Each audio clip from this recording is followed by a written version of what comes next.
Bakit pa lang? Di kayo! Kamakitan kayo, mami! Pagpasi ka! Galaw! Sang misteryosong manika.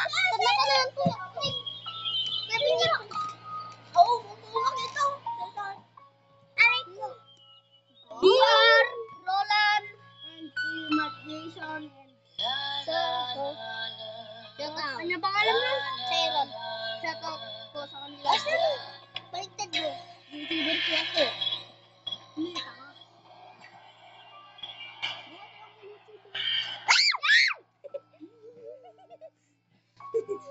Bakal ba tala ni Sharon? Nakatingin sa akin, galit na galit, nanilisik yung mata. Napaka-creepy po ng tawa niya, hindi ko po ma-explain. Minsan hinahabol niya ako. Walang makasaklolo, sabog na yung dibdib ko sa kaba na marinig. Batang kumakanta hanggang la la la la. Siguro ba tayo hanggang umaga?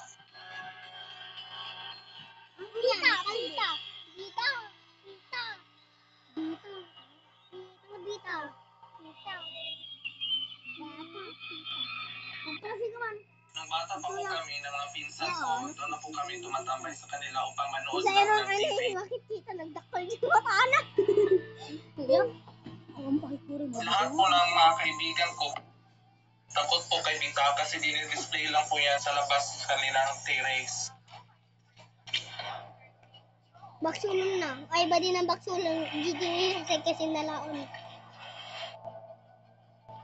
Agbalin na tao, madam Hoy! Donata. Hindi na ka pa ba dyan? Tatakot ka lang pumasok sa bahay namin? Hindi po. Nag-aalis lang po ng tsinelas. Naku, naduduwag ka na naman. Ipanika lang yan. Yung si Bita, palagi po yung ginagawang panakot ng tito po namin. Agbalin na tao, madam na. Agtala kayo! Nabuyang mo na, dayam! Zero, dakong mata na Jenny.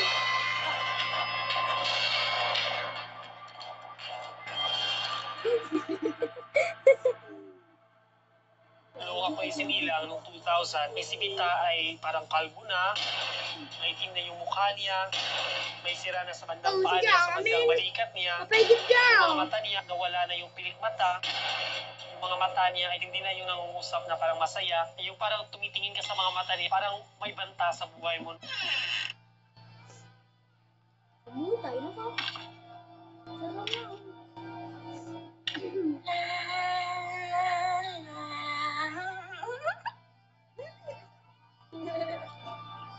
Taulog ito.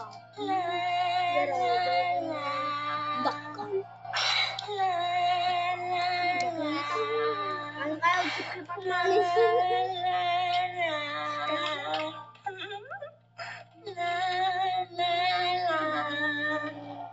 Benjamin.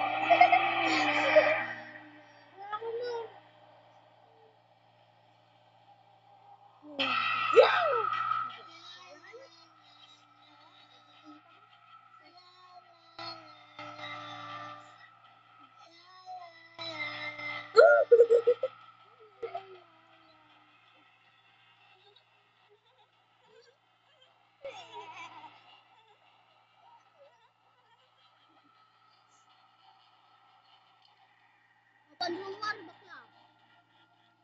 Panrumar bakla. Nung 9 years old pa po ako, nasa ilalim siya ng kama. 10 years old dato. Bakit niya? Hindi naman ba? Hindi naman.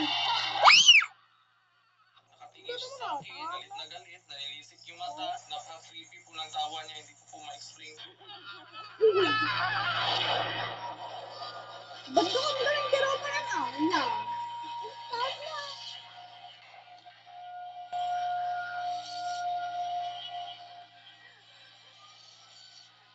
Delpak ko din. Hindi kunyari lang ata. Ang mamagandad siya sa ating gusto.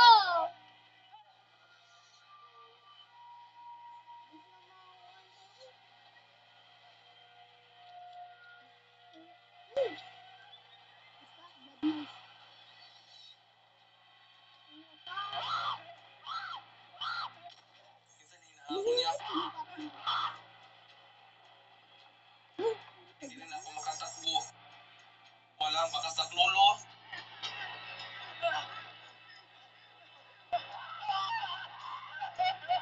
Sasakalin niya ako. Parang ang saya-saya niya na nakikita niya nahihirapan ako na sinasabi na hindi makahinga.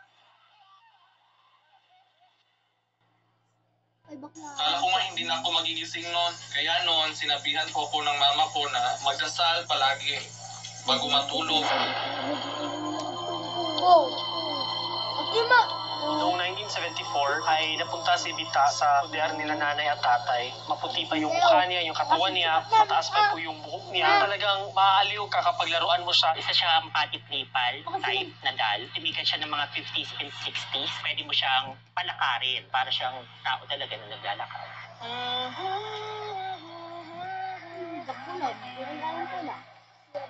Ginagawa niya ito para niyang anak, binibilhan niya ng damit, ng sapatos, nililigo, sinusuklayan. Pinagpapagkas muna si nanay kay Kuya Alvin at kay Kuya Andre. Pinaglihian niya talaga si Bita. Wow. Pati siya kung kumikita. Lockdown. Salakang alaban ako na. At lang naman, ang gagawin ko na. Ang gagawin. Premature silang dalawa. Mga 3 hours lang sabi ni nanay na nabuhay si Kuya Alvin. Na in-incubate na ito at namatay din. Pero si Kuya Andre ay nakusurvive naman.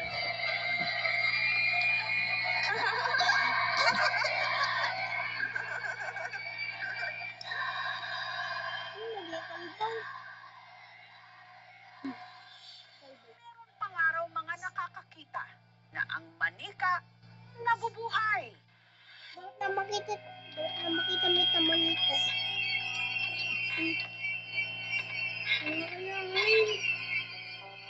Diba? Kakabulok. Kailangan kayo dito bago kayo makasali ng Squid Game. May mga sasakyan na humihinto dito sa amin. May bata raw sila nakikita na naka-white dress na pumapara sa kanila tuwing hating gabi. Humihinto sila, baka alam nilang humihingi ng tulong.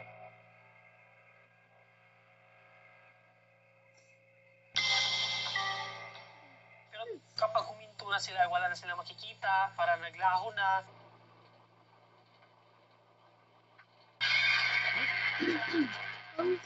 Kaya nakapagsabi sila tatay na si Bita ngayon dahil kung titignan ni tatay itong hatang gabi, wala na si Bita sa terrace at kapag umaga na ay nakikita na naman siya ulit kung saan siya nilagay nung gabi na yun at hindi na normal yung damit niya dahil meron na mga dumi.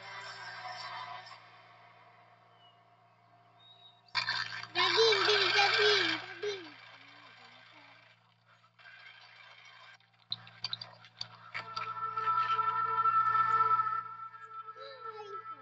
Taray ka na. Hindi ko taray. Umuhay ka na. Judgmental. Alam mo ba itong Kuya Tinggi?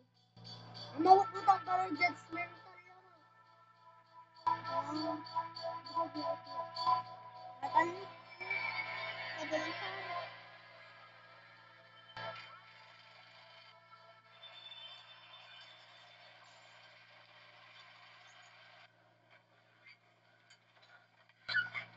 Noong time na nasagasaan si Kuya Andre, 21 years old siya noon, hindi lubos maisip ni nanay kung bakit siya nasagasaan kasi talagang nasa kilid na siya ng daan.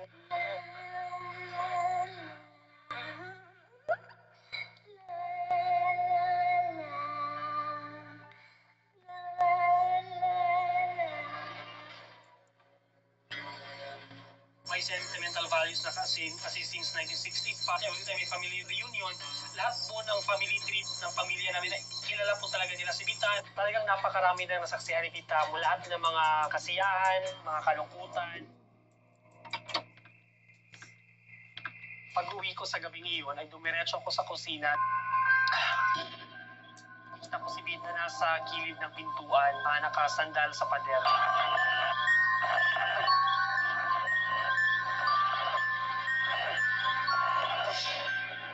Kita ko si Bita, nandun po siya sa sofa at katabi niya yung remote para nanonood siya ng TV. Yung mata niya ay talagang tutok-tutok sa TV.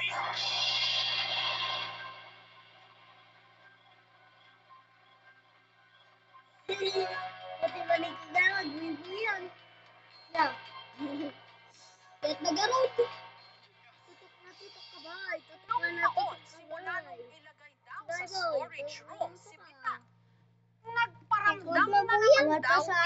Squid Game At tayo. sa pagkakataong ito, Aray. ang di umano'y Ang haunted bango. manika mas Maminduan. lalo daw naging Maminduan. maligalig. Kasi baka bukas pa sila makauwi. Habang nanonood kami sa sala, biglang namatay yung TV. Sasakay, aboy.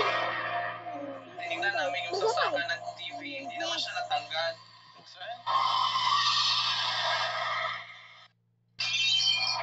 Bigla na naman kami nakarinig na kalabog doon sa kusina. Ano yun? Tignan mo kaya. Ikaw na insay. Nila ko ba yung pinto doon sa likod? Oo, nila ko naman.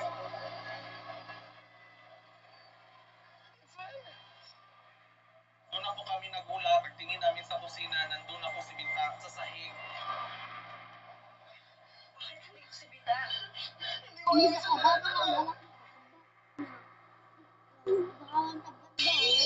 Nagtaplato na kasag. Akala namin doon lang yung magtatapos sa kababalagahan na may experience namin ng gabi yun. Ay, pasiwan.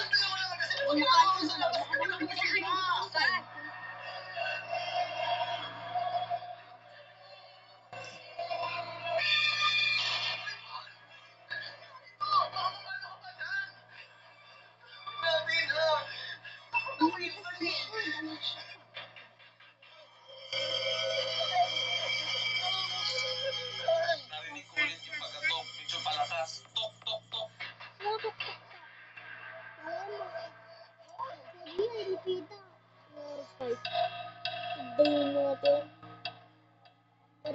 Parehas tayo ah. Parehas tayo oras nanay. Parehas.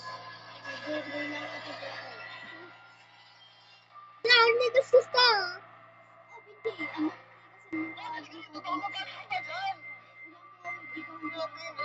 Malakas na po kabog ng dibdib ko noon. Kalahating gabi hanggang sa 3 a.m. Balik-balik lang yun. Kung hindi siya kakanta, kalabog sa kusina.